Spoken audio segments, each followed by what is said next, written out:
Good morning and welcome once again to my Monday morning assembly. I hope everybody's had a good week and has managed to complete some of the online work set by your teachers on Show My Homework. Hopefully you've managed to get outside for a daily walk and enjoy some of the lovely weather we've been having too.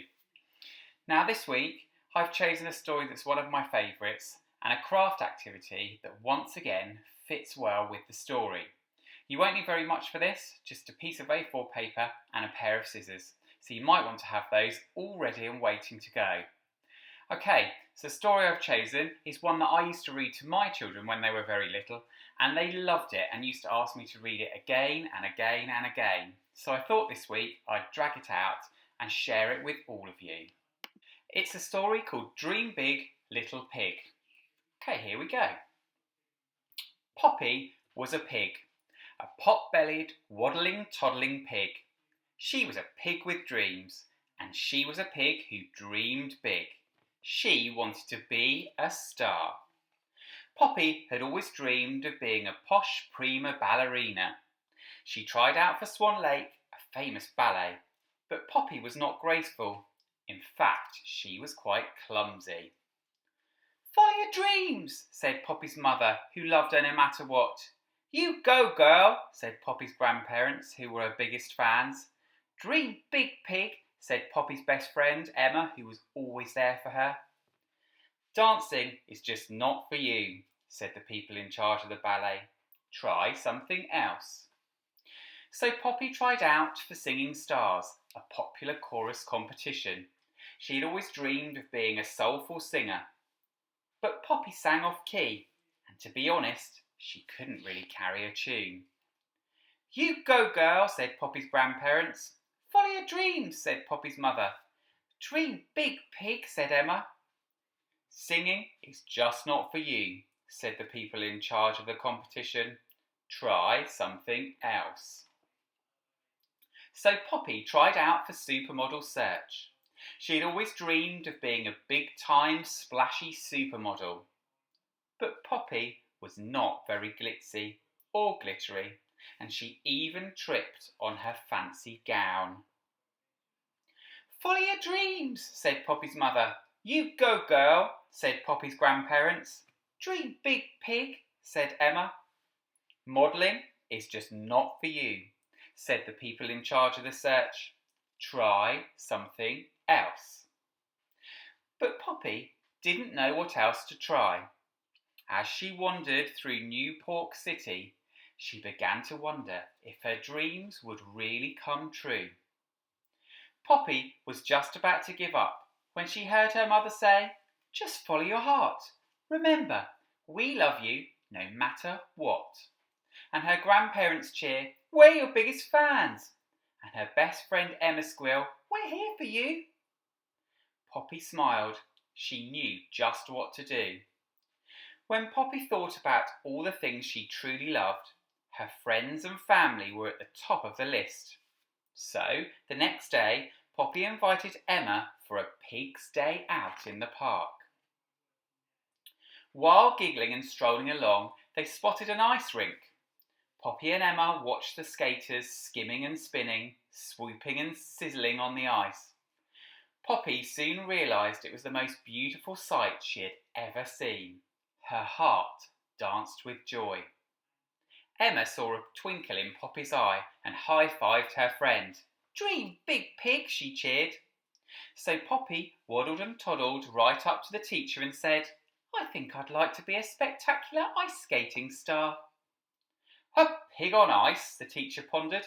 "Honey, I don't know if that's possible." "Anything's possible," responded Poppy. "I believe in dreaming big." The teacher shrugged. "As you wish," she said. "Well, let's see if the pig's got pizzazz." Poppy laced up her skates. She slipped and slid all over the ice. She fell. But this time, Poppy got up. Over and over and over, she shuffled and stumbled and fumbled and fell. But by the time the ice rink closed for the night, Poppy was skating more than she was falling, and it felt like magic. Poppy returned to the rink every day. Her cheeks were pink with winter wind and excitement. She was so happy gliding and sliding and tumbling and bubbling on the ice that she didn't even notice that she wasn't perfect. And nobody else did either.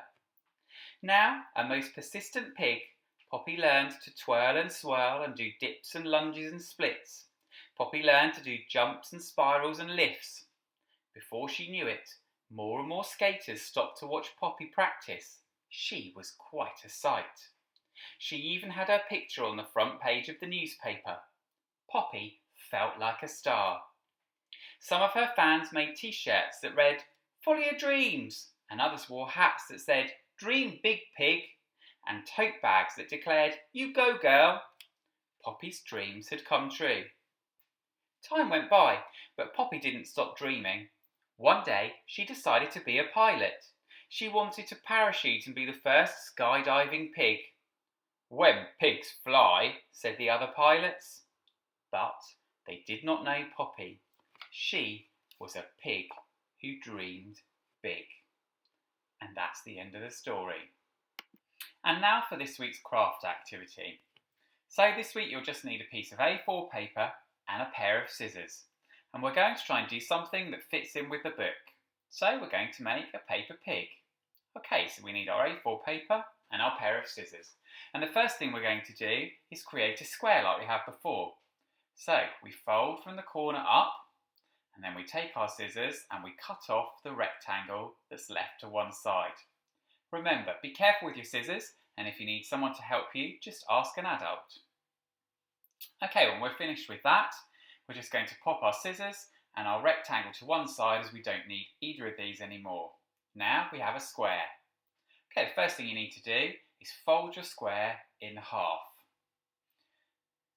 We need really crisp fold lines this week again, so can you make sure you run your fingers along the crease lines very, very smoothly.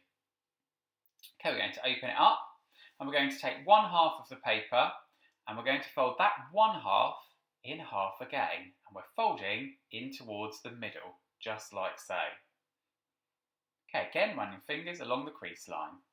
Okay, I'm going to turn it round and repeat the same thing with the other side. Okay, now we're going to fold the whole thing in half. So we have 1, 2 pieces. Open it up and turn it around in front of you. And now we're going to start at each corner, and we're going to fold the corner up and into the middle. Again, making sure we smooth over the crease lines. We're going to repeat that with each side. So the 1, 2 at the bottom, and then I'm turning the paper round, and I'm going to fold the corner into the middle.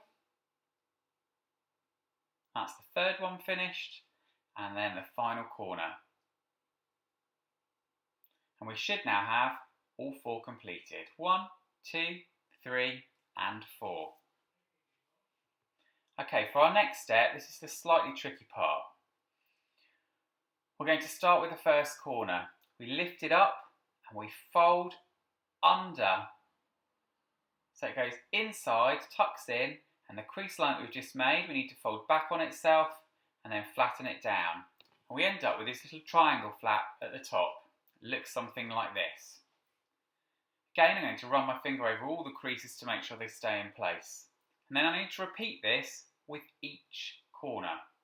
So again, I tuck it under, I fold the crease line that we made back on itself, and it creates a little triangle flap that goes on top. So there at the bottom I've got 1 and 2. Okay, I'm going to turn the piece of paper right round, and then I'm going to repeat exactly the same thing on the other side. So here with the third piece, I lift it up, I fold underneath, I take the crease line I've got there, and I'm going to fold it back on itself, and then flatten it down. So it's a little bit fiddly. So that's our third one, and now for our last one. Exactly the same thing again. We're going to take it, fold it in on itself, and the crease line we're just reversing before we then flatten it all down. Okay, so we've now got 1, 2, 3, and 4. Okay, our next step, we take the piece of paper and we fold it in half. And I want to turn it round so I've got the long piece in front of me and the short piece at the top. Now we're taking these little flaps that we've got, and we're going to fold them down and into the crease line in the middle. just like so. So we take it in, we fold it down to the crease line in the middle. And again, flattening it all with our fingers so that it stays in place. Going to take the whole thing and turn it over and do exactly the same thing on the other side. So here's the third piece, and I fold it in and down to the crease line, and the final one in and down to the crease line. Just make sure you run your fingers over all your creases so that your pig can stand up at the end. Okay, now we're going to start with one end. So take this triangle on the end, and I'm going to fold it up and back on itself. So the corner meets the very top, as you can see there. And again, just make sure I smooth over the crease. Okay, now I'm going to open up my pig from the top, and I tuck that in and back on itself along my crease lines.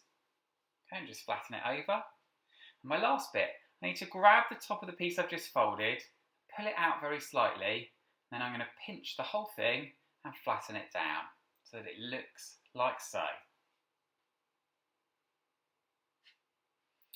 Okay, and for the final side, we're going to take the very end and we're folding it back on itself about halfway in. And again, I'm running my fingers over the crease lines.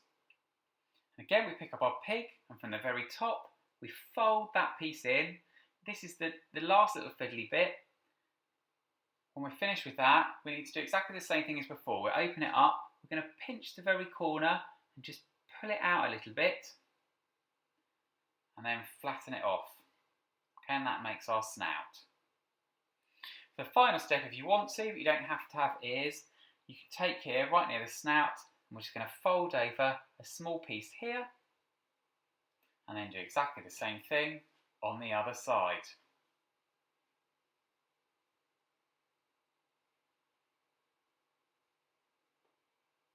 And there we have it, our finished pig. Now ready to decorate.